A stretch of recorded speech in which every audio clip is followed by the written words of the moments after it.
السلام علیکم dear students. آج ہمارا ٹاپک آخرت ہے. عقائد میں آخرت جو ہے عقیدے میں سے یہ ہمارا رہ گیا تھا ٹاپک. یہ ہم پڑھتے ہیں فرسٹ ایئر کے بچوں کے لیے میں پڑھ رہی ہوں اور آج کا لیکچر اس پر ہوگا. تو آخرت کا مفہوم یہ ہے کہ یہ دنیا عارضی ہے، اصل مقام جو ہے وہ آخرت ہے. یعنی کہ آخرت کا معنی ہے بعد میں ہونے والی چیز، اور اس کے مقابلے میں لفظ دنیا ہے جس کے معنی قریب کی چیز ہے. ٹھیک ہے، اس سے مطلب یہ ہوا کہ عقیدہ آخرت کا اصطلاحی مفہوم یہ ہے کہ انسان مرنے کے بعد ہمیشہ کے لیے فنا نہیں ہو جاتا.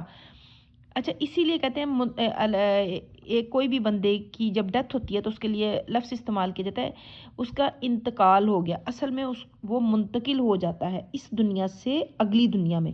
اور اگلی دنیا کون سی ہے؟ آخرت، جو ہمیشہ رہنے والی ہے. اور یہ دنیا کون سی ہے؟ عارضی. ٹھیک ہے، یہاں یہ دنیا ایسی ہے جس میں جو عمل بھی کیا جائے گا اس کا جو ہے بدلہ وہ آخرت میں ملے گا. اچھا، اس دنیا میں یہ ہم نے انسان مرنے کے بعد ہمیشہ کے لیے فنا نہیں ہوتا ہے بلکہ اس کی روح باقی رہتی ہے. اس کا جسم تو وقتی طور پہ لگتا ہے کہ وہ اب وہ مردہ ہے، لیکن اس کی جو روح ہے وہ باقی رہتی ہے اور اس کے جسم میں بھی دوبارہ وہ روح ڈالی جائے گی جب یہ سب کچھ فنا ہو جائے گا.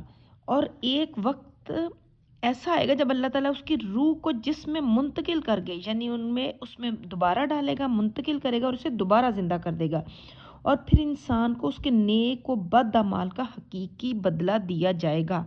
نیک لوگوں کو ایک ایسی جگہ عنایت کی جائے گی جو اللہ تعالیٰ کی نعمتوں سے بھرپور ہوگی، اس کا نام جنت ہے. اور برے لوگوں کی کوئی ایک انتہائی اذیت ناک جگہ میں رہیں گے جس کا نام جہنم ہے. یہ کلیئر ہو گیا کہ یہ دنیا اس میں یہ عارضی دنیا ہے.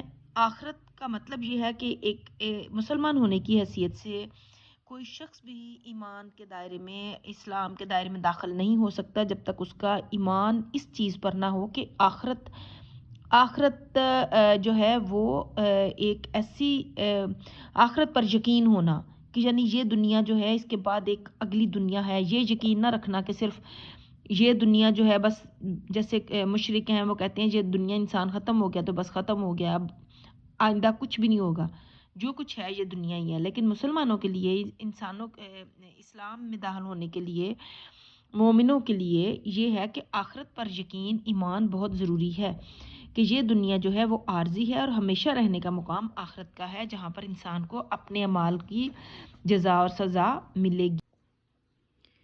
اچھا، اس کے بارے میں قرآن مجید میں ارشاد باری تعالیٰ ہے کہ ان الابرار لفی نعیم و ان الفجار لفی جہیم، کہ بے شک نیک لوگ ضرور نعمت والی جنت میں ہوں گے اور بے شک بدکار لوگ ضرور جہنم میں ہوں گے.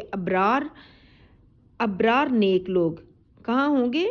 نعمت والی جگہ میں، جنت میں. اور فجار یعنی کہ بدکار، گناہگار جہیم، جہنم میں ہوں گے. آخرت کے سلسلے میں قرآن مجید کی تعلیمات کا خلاصہ یہ ہے.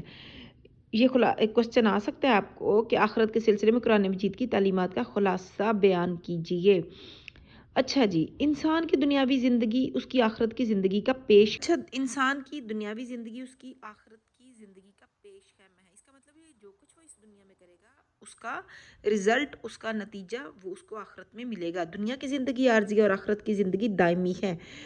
انسان تمام اعمال کے پورے نتائج اس عارضی دنیا میں مرتب نہیں ہوتے. یعنی ضروری نہیں کہ اگر وہ نیک ہے تو اس کا بدلہ اس کو، بعض دفعہ انسان بہت سی دعائیں مانگتا ہے وہ اس دنیا میں قبول نہیں ہوتی، تو اس کا مطلب یہ نہیں کہ وہ قبول نہیں ہوگی. یقیناً اس کا بدلہ جو ہے وہ اگلی دنیا یعنی آخرت میں ملے گا. بلکہ اس عارضی زندگی میں جن اعمال کا بیج بویا جاتا ہے ان کے حقیقی نتائج آخرت کی زندگی میں ظاہر ہوں گے. جیسے جو بیج ہم بوئیں گے، جو بھی عمل ہم کریں گے، اگر ہم اچھا بیج بوئیں گے، جیسے ایک مالی ہے تو وہ جب ایک بیج ڈالتا ہے تو اس کی وہ کیسے دیکھ بھال کرتا ہے کہ وہ پودا اچھا نکلے. اگر پھل در درخت بننا ہے اس نے تو وہ اس کے لیے کتنی جاں فشانی سے کام کرتا ہے. اسی طرح انسان جب دنیا میں اپنی زندگی گزارتا ہے تو اس کے لیے ضروری ہے کہ وہ ایک ایسی زندگی گزارے جو اچھی زندگی ہو، جو اسلام کے دائرہ کار میں ہو.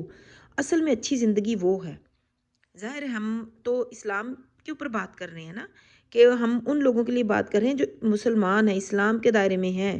ظاہر ہے کافر اگر نہیں مانتے تو ان کے لیے تو یہ نہیں ہے، یہ تو صرف ان مسلمانوں کے لیے، ان مومنوں کے لیے، کہ وہ ایسی زندگی گزاریں گے جس میں اللہ تعالیٰ نے جو قوانین، جو ضوابط مقرر کر دیے ہیں ان کے مطابق جب زندگی گزاریں گے تو اس کا عین بدلہ ان کو اچھا ملے گا. لیکن اس کو جاننے کے باوجود جو لوگ اچھی زندگی نہیں گزارتے، گناہ میں مبتلا ہو جاتے ہیں، تو اس کا نتیجہ کیا ہوگا؟ اس کا ان کے لیے جہنم ہے.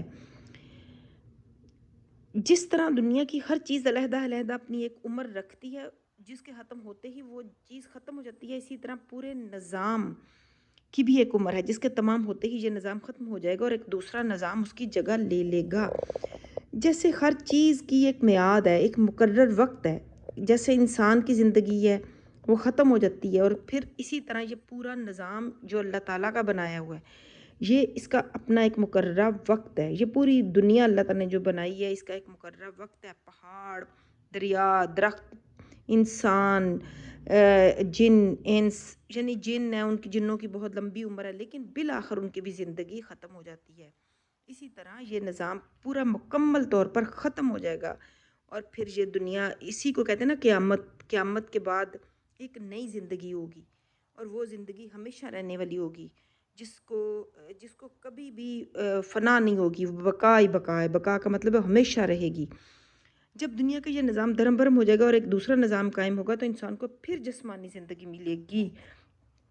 اس روز ایک زبردست عدالت لگے گی، اور وہ عدالت کون سی ہوگی؟ اللہ کی عدالت، جس میں کون ہوگا فیصلہ کرنے والا؟ اللہ کی ذات، جس میں انسان کے تمام اعمال کا حساب لیا جائے گا. اسے نیک اعمال کی جزا ملے گی اور برے اعمال کی سزا ملے گی. تو کوئی بھی شخص جب تک اس عقیدے پر یقین نہیں رکھتا آخرت پر، تو وہ اسلام کے دائرے سے خارج سمجھا جائے گا. یہ ابھی آپ نے اب اگلا آ جاتا ہے منکرین نے آخرت کی شبہات اور ان کا قرآنی جواب. اب جو لوگ منکرین کون ہیں؟ جو آخرت کو نہیں مانتے. منکرین آخرت یعنی کہ وہ لوگ جو آخرت پر یقین نہیں رکھتے. ان کے شبہات کا مطلب ان کے وسوسے، ان کے خیال، ان کے دل میں شبہ کرنا، یعنی شک کرنا. شبہات کا مطلب یہ ہے. اور ان کا قرآن، پھر اللہ تعالیٰ نے جب انہوں نے یہ شبہ کیا، شک کیا کہ انسان کیسے دوبارہ زندہ ہوگا جبکہ وہ مٹی میں مٹی مل ہو جائے گا، تو اللہ تعالیٰ نے اس کا جواب قرآنی جواب دیا. قرآن کے ذریعے اللہ تعالیٰ نے قرآن میں اس کا جواب ہے کہ قرآن مجید میں عقیدہ آخرت کو بیان کرتے ہوئے منکرین کے شبہات کا بڑے عمدہ انداز میں جواب دیا گیا. مشرکین مکہ عقیدہ آخرت کے منکر تھے. اس سلسلے میں ان کے شبہات یہ تھے کہ وہ کہتے تھے کہ وَقَالُوا اِذَا ضَلَلْنَا فِي الْأَرْضِ أَإِنَّا لَفِي خَلْقٍ جَدِيدٍ، اور وہ کہتے ہیں کیا جب ہم مٹی میں مل جائیں گے تو کیا ہم نئے سرے سے پیدا کیے جائیں گے. یعنی کہ وہ کہتے ہیں کہ ہم کیسے دوبارہ، جب ایک جیسے قبریں ہیں ان کے اندر آپ دیکھیں، کھول کے دیکھیں، پرانی قبریں، کچھ بھی نہیں، ہڈیاں ہیں. تو اللہ کے لیے تو یہ بڑا آسان ہے. اللہ تعالیٰ جب انسان کو پیدا کرتا ہے وہ کچھ نہیں ہوتا، تو وہ کیسے اس کو پیدا، اللہ جب کسی کام کا کرنے کا ارادہ کرتا ہے تو کہتا ہے کن ہو جا، تو بس وہ ہو جاتا ہے. اللہ کہتا ہے میرے لیے بڑا آسان ہے. جیسے کوئی بھی دعا، اس میں ایک ویسے میں آپ کو ایک بتا رہی ہوں کہ جیسے حضرت زکریا نے دعا مانگی تو اللہ تعالیٰ سے، تو اللہ تعالیٰ کو کہا کہ میں اتنا بوڑھا ہوں، کیسے اللہ تعالیٰ میرے اولاد کیسی ہوگی؟ تو اللہ تعالیٰ کہتا ہے میرے لیے تو بڑا آسان ہے، میرے لیے بہت آسان ہے کہ میں نے تمہیں پیدا نہیں تھا کیا. تو اسی طرح اللہ تعالیٰ جب کسی بھی انسان کو پیدا کرتا ہے تو وہ پہلے تو کچھ نہیں ہوتا، اس کا تو وجود ہی نہیں ہوتا، وہ تو کوئی انسان ہوتا ہی نہیں اس دنیا میں. تو بس یہ دیکھ لیں. اور وہ کہتے ہیں کہ جب ہم مٹی میں مل جائیں گے تو کیا ہم نئے سرے سے پیدا کیے جائیں گے. یہ مشرکین ہیں، جو منکرین ہیں، جو آخرت کو نہیں مانتے. من یحیی العظام وہی رمیم، ہڈیوں کو کون زندہ کرے گا جبکہ وہ بہت سیدھا ہو چکی ہوں گی. ہڈیاں کیسے، ہڈیوں کو اللہ تعالیٰ دوبارہ سے ملا کے دوبارہ کیسے بنا دے گا؟ تو اللہ تعالیٰ کیسے انسان کو کس طرح پیدا کرتا ہے؟ کیا اس کے وہ اللہ تعالیٰ نے قرآن پاک میں خود کہا ہے کہ انسان کیوں غور و فکر نہیں کرتا؟ اس کے غور و فکر کرنے کے لیے بہت سی نشانیاں ہیں. یہ دن رات، سورج، چاند، ستارے، انسان کی پیدائش، سب کچھ تو ہے جو انسان اگر غور کرے تو اس میں اس کا جواب موجود ہے. ان ہی الا حیاتنا الدنیا وما نحن بمبعوثین. ہماری تو دنیا ہی کی زندگی ہے اور ہم مرنے کے بعد نہیں اٹھائے جائیں گے. وہ کہتے ہیں کہ دنیا ہی ہے سب کچھ ہمارے لیے اور ہم مرنے کے بعد نہیں اٹھائے جا سکتے. ہم کیسے ہڈیوں کو اللہ تعالیٰ دوبارہ اٹھائے گا؟ اللہ تعالیٰ نے ان شبہات کو دور کرتے ہوئے فرمایا تم پہلے موجود نہ تھے، تمہیں اللہ نے موجود کیا. جو قادر مطلق تمہیں پہلے موجود کرنے پر قادر ہے تو وہ تمہارے مر جانے کے بعد دوبارہ زندگی بخشنے پر قادر نہیں ہے، پر بھی قادر ہے. یعنی کہ وہ کیا، اللہ تعالیٰ جب ایک انسان کو پیدا کرتا ہے تو کیا وہ مر جائے تو اس کے لیے دوبارہ پیدا کرنا اور جب چاہے پیدا کرنا اور جب چاہے اس کو مارنا، یہ سب کچھ اسی لیے تو کہتے ہیں نا کہ زندگی اور موت صرف اللہ تعالیٰ ہی کے اختیار میں ہے. وَهُوَ الَّذِي يَبْدَأُ الْخَلْقَ ثُمَّ يُعِيدُهُ. اور وہی ہے جو مخلوق کو پہلی بار یبدأ الخلق، خلق کا مطلب ہے مخلوق کو پیدا کرتا ہے. ثم یبدأ الخلق کہ وہی ہے جو یبدأ پیدا کرتا ہے خلق کو اور پھر وہی اسے دوبارہ زندہ کرے گا. یعیدہ، اور وہی ہے جو اس کو دوبارہ زندہ کرے گا، پیدا کرے گا. قل یحییھا الذی ینشأھا اول مرۃ. آپ فرما دیجئے انہیں وہی زندہ کرے گا جس نے انہیں پہلی بار پیدا فرمایا. قل فرما دیجئے کہ کیسے اللہ تعالیٰ جو ہے وہ دوبارہ پیدا کرے گا جس نے پہلی بار پیدا کیا. پہلی بار پیدا کرنا جب وہ تھا ہی نہیں تو اس کو پیدا کیا، تو اس کے لیے دوبارہ پیدا کرنا کون سا مشکل ہے؟ کچھ بھی مشکل نہیں ہے. یہ پھر آگے آ جاتا ہے کنتم امواتن. یہ لیکچر لمبا ہو جائے گا لیکن چلیں. کنتم امواتن فاحیاکم ثم یمیتکم ثم یحییکم ثم الیہ ترجعون. جب کہ تم مردہ تھے اور تم نے انہیں زندہ فرمایا، پھر وہ تمہیں موت دے گا، پھر وہ تمہیں زندہ فرمائے گا، پھر تم اسی کی طرف لوٹائے جاؤ گے. اچھا، انسان کی صحیح سوچ اس سے عقیدہ آخرت پر ایمان لانے کا تقاضا کرتی ہے. صحیح سوچ جو ہے وہ یہی کہتی ہے کہ ایمان لائے اس پر. ہر شخص اس بات کو تسلیم کرتا ہے کہ نیک عمل کا اچھا صلہ اور برے عمل کا برا صلہ ہوتا ہے. لیکن کیا انسان کے تمام اعمال کے نتائج اس دنیاوی زندگی میں سامنے آ جاتے ہیں؟ ایسا نہیں ہوتا، بلکہ بعض اوقات ایک شخص جس نے پوری زندگی گناہوں میں گزار دی ہے اس جہاں میں سزا سے بچا رہتا ہے. لیکن اس طرح بعض بے حد نیک لوگ جو ہیں وہ اس دنیا میں نیکیاں کرتے ہیں، انہیں نیکیوں کا بدلہ نہیں ملتا. اسی طرح بعض کو بے حد اذیتیں دے کر شہید کر دیا گیا. اب سوچنے کی بات ہے کہ کیا اللہ تعالیٰ ان کے جرائم کی سزا ان کو نہیں دے گا جو برے تھے، اور جو نیکیاں کرتے تھے کیا ان کو ان کی اچھے کاموں کا صلہ نہیں دے گا؟